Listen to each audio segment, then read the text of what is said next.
ഒരു കാര്യം ഞാൻ പറയട്ടെ, ഇവരുടെ കള്ളത്തരങ്ങൾ ഏത് വഴിയിലൂടെയാണെന്ന് ഒരു കോമൺ സെൻസ് ഉള്ള മനുഷ്യന് മനസ്സിലാക്കാൻ വേണ്ടി ഞാൻ ഈ പറയുന്ന ഒരു കാര്യം കൂടെ പറയാം. പിന്നെ വഴക്കുണ്ടാക്കാനുള്ള പദ്ധതിയായിട്ടാണ് നിന്റെ വരവ് അല്ലേ?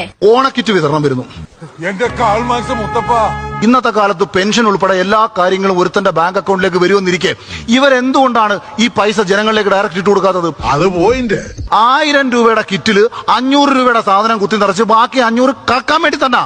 നിങ്ങൾ അതിര് കിടക്കുന്നു. അത് കാര്യം ഇത് കണ്ടുപിടിക്കാൻ പറ്റില്ല. ഇതാണ് സ്ട്രെയിറ്റ് ആയിട്ട് കാണിക്കുന്ന കള്ളത്തരം. ആകെ മുഷ്ണി നാറിയിരിക്കും. ഇനി എന്തു നോക്കാൻ ഞാൻ എങ്ങും പറഞ്ഞിട്ടില്ല. മുഖ്യമന്ത്രിക്ക് വേണ്ടപ്പെട്ട ഒരു കക്ഷി കോവിഡ് സമയത്ത് കേരളത്തിൽ ഏലത്തിന്റെ എക്സ്പോർട്ടിംഗ് ഇല്ലാതെ കെട്ടിക്കിടക്കുന്നു. അതിലെ ഹ്യൂജ് ഏലമുണ്ട്. അതിന് പുറത്ത് ഏതെങ്കിലും ടീമുമായിട്ട് ബന്ധപ്പെട്ട് നമുക്ക് ഏലം എടുക്കാൻ പറ്റുമെന്നുണ്ടെങ്കിൽ ഒരു 250-300 രൂപയ്ക്ക് നമുക്ക് ഇപ്പോഴും ഏലം നമുക്ക് മേടിക്കാം. എന്നിട്ട് പുള്ളി പിറ്റേ ദിവസം എന്നെ വിളിച്ചിട്ട് വയ്ക്കുന്നു, റോഷി അഗസ്റ്റിനെ കണക്ട് ചെയ്യാൻ വല്ല പരിചയം വല്ലതും ഉണ്ടോ? ഞാൻ പറഞ്ഞു എനിക്ക് പേഴ്സണലി പരിചയമൊന്നുമില്ല. ഒരു 2-3 ആഴ്ച കഴിഞ്ഞ് ഇത് ഞാൻ എന്റെ വേറെ സുഹൃത്തിനോട് ഈ ഏലത്തിന്റെ കച്ചവടം വന്നപ്പോൾ ഇതിങ്ങനെ പറഞ്ഞു. എനിക്കൊരു സുഹൃത്ത് ഒരു പത്രവാർത്ത അയച്ചു തരുന്നു, ഇത്തവണ ഓണക്കിറ്റിൽ ഏലക്കയും മന്ത്രിസഭ